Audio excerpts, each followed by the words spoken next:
Alright guys, with what may well prove to be the final roster change of the season going down last night, lots of reaction to attach back in the starting Minnesota Rokkr team, Afro being moved to the bench, loads of pro player reaction to this one. Octane does not seem to be a massive fan, reckoning it's a weird decision, and shows the coaching staff are admitting they've made many poor choices over the last several months. Very much enjoyed to hear your thoughts in the comments below, hit the like button if you enjoy, subscribe if you're new as always, I'd greatly appreciate it, plenty to dive into. First of all, this one here, the CDL Challengers Finals, this is a really cool update here from the league, and I've got to say, those working on the CDL, we know they don't have all the power in the world in terms of the YouTube deal that may or may not be happening. Activision kind of make the calls on that. The people who work for the CDL, sometimes they are beholden to decisions made above them. The likes of Daniel Sanko, I think they're trying their best, to be honest. And stuff like this, looking at the reaction to, well, the controversy around last year's challenges, champs and grand finals and the way that was held, and it wasn't a particularly big spectacle. This year, they're going to run it back to kind of similar to what they did at CWL Miami all the way back in 2019,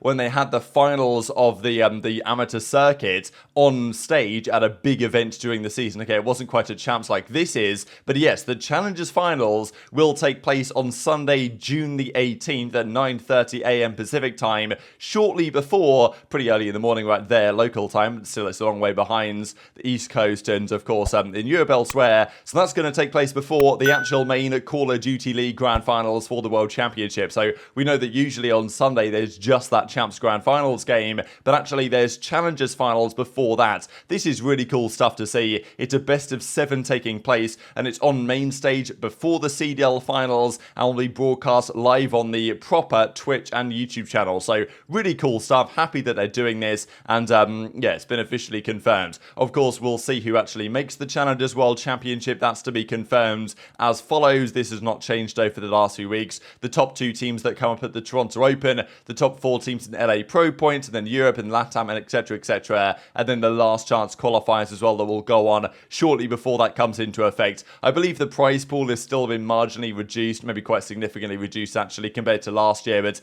this is still a big step for challengers in general to get the respect that I think the Call of Duty owes them, given the fact that, you know, the 3 pillars of the logo, one of them was meant to be representing challengers. So yes, I think this is a great update, shines more of a spotlight on the scene, and just straight up makes sense, right? Having champs, having the World Championship for challengers also taking place alongside the main champs, and, you know, gives one more match on stage in front of the crowd on that grand final Sunday. Let's talk about the Tatch then of this whole Minnesota Rokkr situation. This was confirmed last night if you guys didn't see it. Attached back in the starting team, Afro benched from the roster, and there's been loads of reaction to this. Is it a good idea? Is it a bad idea? Should Attach have been gone in the first place? I would definitely question that decision at the time. I can understand why they did it, but their results since, as we saw yesterday, aren't looking very good. And again, their chances to make winners bracket right now are also not looking particularly good given their last couple of games. They need this change not just to elevate them above Vegas in terms of ability. They needed to elevate them at least to a level where they can compete with Thieves and Toronto, which is going to be a challenge, right? Because realistically,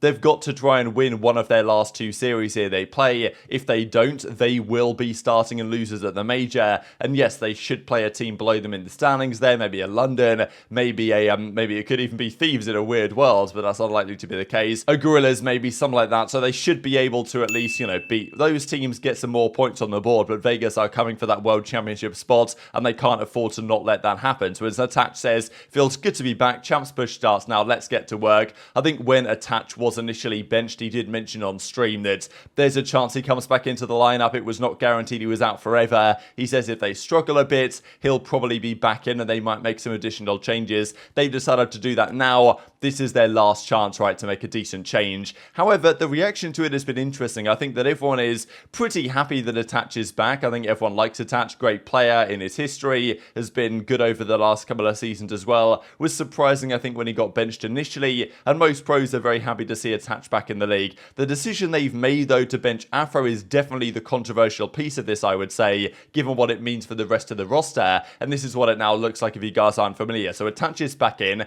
as, I guess, the main Octane with Cammy as the flex. I think that's probably the best way to do it. Cammy's been a bit better lately. Attach is going to drop some decent numbers, but really it's always going to be on the SMGs, right? The lifeblood of the team. Afro was great at the start of the season, definitely declined a bit over the last couple of months. We can talk about why that might be the case, especially as Search and Destroy fell off a bit, but, you know, we know that relatively recently Brian Saint took over the way their Search and Destroy was being managed from the coaching perspective, and their search record has actually got a bit better lately, but Afro individually has been struggling a bit more there. Bance stays in the team. I'm sure they feel like Bance is very valuable, and I think he is very valuable, but, you know, when you don't have necessarily a prime Slayer Cammy as he was back in the Cold War days, or a prime Slayer other SMG, if you could swap Fame out for aBeZy, then sure, you're balling, no problem at all. But, you know, Fame, can he be the aBeZy type player that they need if he's going to be the fast aggro guy with Bance as a slow SMG? I'm not so convinced. So the discussion was there between many players last night. I'll share these thoughts here from Octane and from others. Methods even gives his discussion as well that he reckons that Afro has a really high ceiling, and I think Afro has definitely turned some heads over the last couple of years. The stint on London,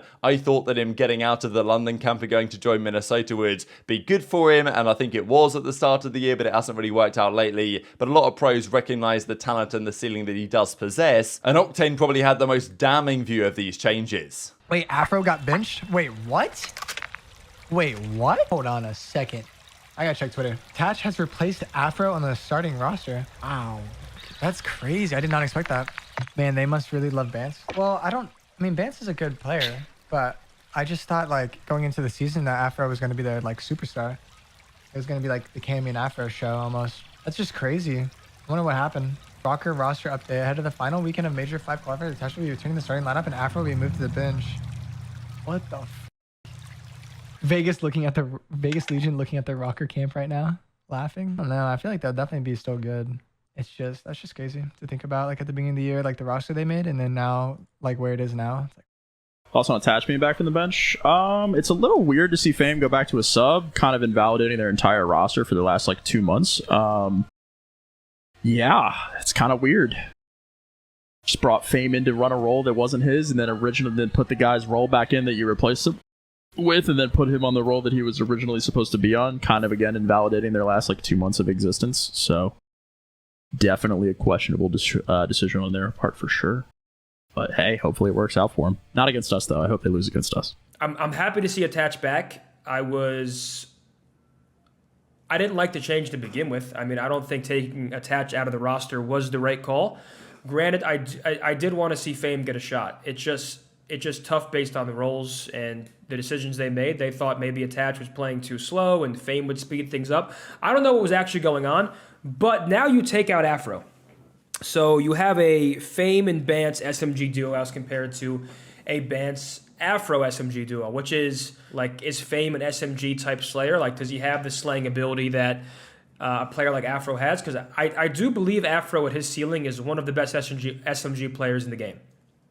But based on what I saw in Challengers last year from Fame, once again, this is last year in Vanguard, I know he was filthy with an SMG, and I know he was rated very highly, so I thought Octane's perspective was quite interesting, right? Especially because they play them quite soon. Thieves and Rokkr. We know that Thieves have Rocker's number. They have had the entire season. I think it's, 15 in 1 map counts. That I'm pretty sure that Rokkr got 3-0'd 4 times in a row by Thieves this season. And then the last series they played was a 3-1. So it's like, no one wins 15 maps in a row against the Minnesota Rokkr. They got pretty damn close. So you'd expect, again, Thieves to win that series if this is going to be the case. And if they do, then Minnesota will have to beat Toronto to avoid the loser's bracket. Formal says right on time to get his slice of the pie. We know that's the thing with the Tatch over the last few years. It's going to be tough, right? Whether his slice is making it to champs, which is more than they managed last year, would be something, but it does feel a bit that even if Minnesota, and especially this starting 4 players, make it to champs, you know, they're just going to get top 8 anyway. Like, is there even a point at the end of the day? Vegas, maybe there's more hope. Maybe Rokkr could do something, right? But it just feels like there's all this hype about making champs for them just to get top 8 regardless. But we'll see. Maybe I'm, like, underestimating what these teams can achieve. But Octane basically said that the coaches are admitting they made some serious mistakes. Because if you're now deciding to drop Afro, put Fame onto the SMG, bring Attach back, it shows that you made the wrong call in the first place, right? If Fame was always meant to be on the SMG, as Method said, was a good SMG in challenges, then surely that's what should have been done the entire time, and they're just admitting they kind of messed up, right, when they were trying to fix this roster earlier. Now, that doesn't necessarily mean that at the time, given the information they had, that they made a terrible decision, but looking back on it, you know, they're admitting their mistakes. Now, what I will say is that I've praised teams like Boston in the past for actually trying to make moves, and I feel the same in this way about Rokkr in a way, right, because their team is not competitive as it stands. Even if they were to make champs with that roster of 4, as I say, they're not going to achieve anything. So I respect them for trying to do something, because it does frustrate me a bit when I see teams that are like, you know, 6th, 7th, 8th in the league that are going to make champs. Even a team like, let's say, Surge, for example, that seem happy to be like the 6th, 7th best team,